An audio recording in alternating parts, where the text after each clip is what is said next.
La droite s'est trouvé son candidat. C'est une victoire de fond bâtie sur des convictions. Depuis 3 ans, je trace ma route à l'écoute des Français, avec mon projet, avec mes valeurs. Et progressivement, j'ai senti cette vague qui a brisé tous les scénarios écrits d'avance. C'est un triomphe pour celui qui fut le Premier ministre de Nicolas Sarkozy. Crédité de seulement 12% des intentions de vote début novembre, il avait réussi une remontée spectaculaire dans la dernière ligne droite. C'est la droite de conviction, la droite à la fois libérale et conservatrice qui gagne ce soir. Au deuxième tour, il devance un autre ancien Premier ministre, Alain Juppé, resté longtemps le grand favori. Pour 2017, il a décidé de frapper fort avec un programme économique très libéral qu'il qualifie lui-même de radical.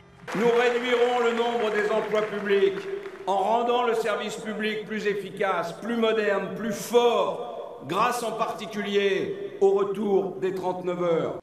Il promet aussi 100 milliards d'euros d'économies dans les dépenses publiques, la hausse de la TVA ou encore le recul de l'âge de départ à la retraite.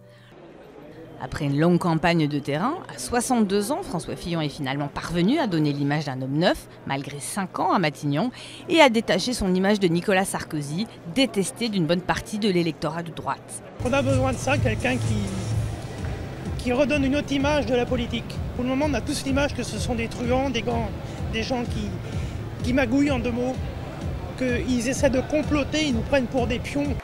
Au printemps prochain, François Fillon a de fortes chances d'affronter Marine Le Pen au second tour de la présidentielle. La plupart des enquêtes d'opinion annonçant l'élimination de la gauche dès le premier tour. Croissance partagée et développement responsable, c'est sous ce thème que se sont réunis de samedi à dimanche à Antananarive les chefs d'État et de gouvernement pour le 16e sommet de la francophonie. Les membres de l'OIF ont rappelé les valeurs que l'organisation doit promouvoir, notamment les libertés, le développement durable et la lutte contre la radicalisation dans l'espace francophone. Nous allons être solidaires par rapport à la francophonie en matière de défense des droits des femmes, ça c'est important, en matière d'emploi pour les jeunes, d'éducation professionnelle, en matière de développement économique.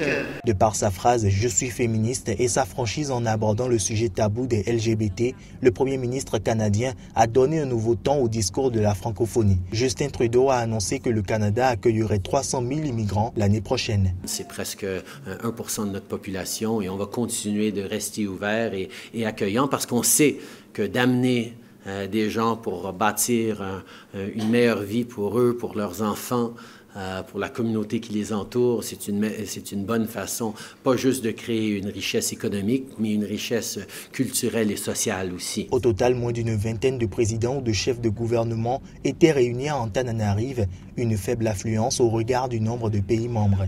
À l'issue du sommet, l'OIF a annoncé l'adhésion de 4 nouveaux membres observateurs, à savoir la Nouvelle-Calédonie, collectivité d'outre-mer française, l'Argentine, la Corée du Sud et la province canadienne de l'Ontario. Le prochain sommet de la francophonie sera organisé en Arménie en 2018 et en Tunisie en 2020.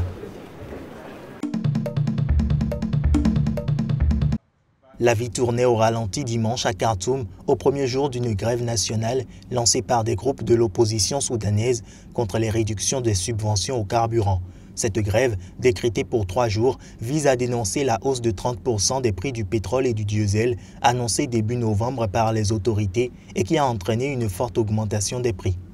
Avant, on dépensait 30 livres soudanaises pour acheter nos légumes chaque jour. Maintenant, on a besoin de 100 ou 150 livres soudanaises pour acheter le même nombre de légumes. Les prix sont trop élevés.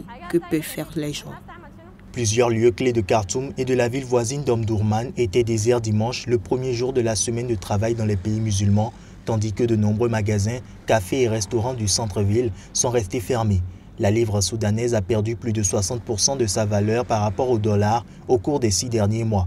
Sa chute a fait considérablement monter même les prix des médicaments. La chute de la monnaie locale a évidemment eu un impact sur les prix des médicaments, surtout ceux qui sont importés par des entreprises privées. Les écoles étaient ouvertes, mais de nombreux parents ont préféré ne pas y envoyer leurs enfants par crainte d'affrontements entre manifestants et forces de sécurité. Ces derniers mois, le Soudan a été confronté à des pénuries fréquentes d'essence et de diesel qui reflètent un manque criant de devises étrangères crucial pour importer des carburants.